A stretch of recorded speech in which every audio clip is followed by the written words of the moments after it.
प्रद्युम्न कुमार गोस्वामी जी।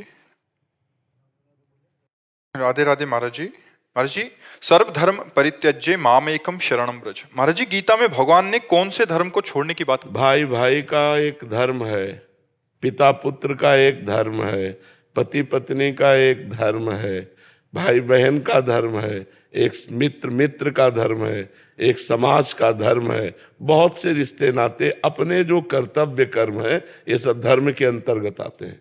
तो भगवान कह रहे सर्वधर्मान परित्यज्य, तुम इन सब धर्मों को त्याग दो, एकमात्र मेरे से संबंध करो। तुम्हें माता च पिता तुम्हें बंधुश्च सखा तुम्हें विद्या द्रविणं तुम्हें सर्वम मम देव देव। जो भी संबंध मानो भगवान से मानो और भगवान का सुमिरन करो, भगवान की शरण में रहो। तो कहते हैं अहम त्वाम सर्व पापेभ्यो।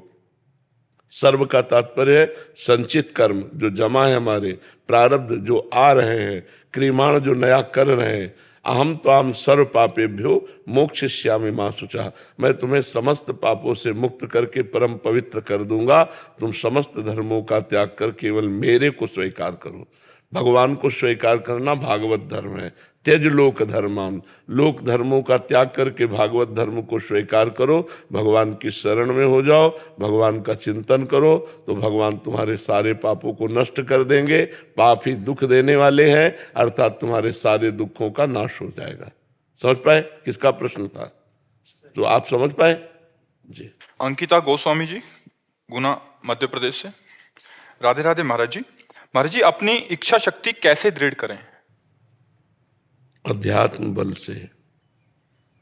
जब तक भगवान का भजन नहीं होगा तब तक अध्यात्म बल नहीं होगा, और अध्यात्म बल के बिना निश्चय नहीं पक्का होता। जैसे भीष्म जी का अध्यात्म बल पक्का है, तो एक बार व्रत ले लिया अखंड ब्रह्मचारी रहूंगा, तो जीवन में कभी नहीं तोड़ा। तो हमारा जो निश्चय, हमारी जो इच्छा शक्ति परिपक्व दृढ़ हो, उसके लिए हमें नाम जप चाहिए। नाम जप के लिए पवित्र आहार चाहिए। पवित्र आहार के लिए धर्म पूर्वक कमाया हुआ धन होना चाहिए। धर्म जानने के लिए शास्त्रों का स्वाध्याय होना चाहिए, सत्संग सुनना चाहिए। तो शास्त्रों का स्वाध्याय, सत्संग और धर्म के द्वारा कमाए हुए अन्न से अपने उदर का पोषण और नाम जप, इससे सब ठीक हो जाएगा। निश्चयात्मिका बुद्धि हो जाएगी, परमात्मा ज्ञान हो जाएगा, इच्छा शक्ति प्रबल हो जाएगी, जो हम सोचेंगे वो होने लगेगा। हमारे अंदर पावर तो होना चाहिए, भजन का पावर होना चाहिए, भगवान की कृपा का पावर होना चाहिए। तो हम जब तक शास्त्रों का स्वाध्याय नहीं करते तो हमें पता नहीं होता क्या करना चाहिए क्या नहीं करना चाहिए। तो अधर्म बन जाता है, अधर्म जो हमारी बुद्धि को भ्रष्ट कर देता है। और जब हम शास्त्र सम्मत, संतजनों के सम्मत आचरण करते हैं और भगवान का भजन करते हैं, तो हमारी आध्यात्मिक शक्ति बढ़ती है। तो हम जो सोचते हैं वो मंगलमय सोचते हैं और वो मंगलमय हो ही जाता है।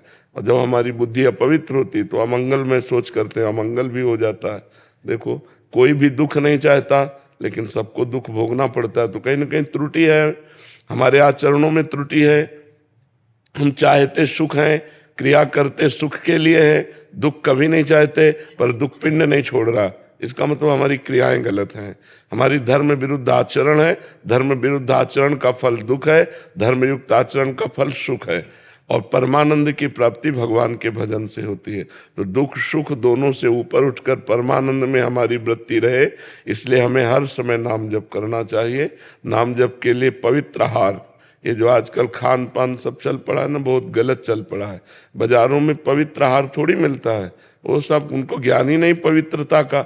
बस तुम अपनी जबान के स्वाद के लिए ये वो इधर उधर का खरीद के खाओगे, बुद्धि खराब होगी। और फिर कहते हैं हमारा भजन में मन नहीं लगता।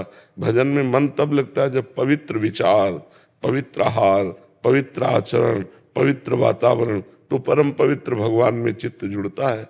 किसका प्रश्न है? हाँ, समझे आप जी।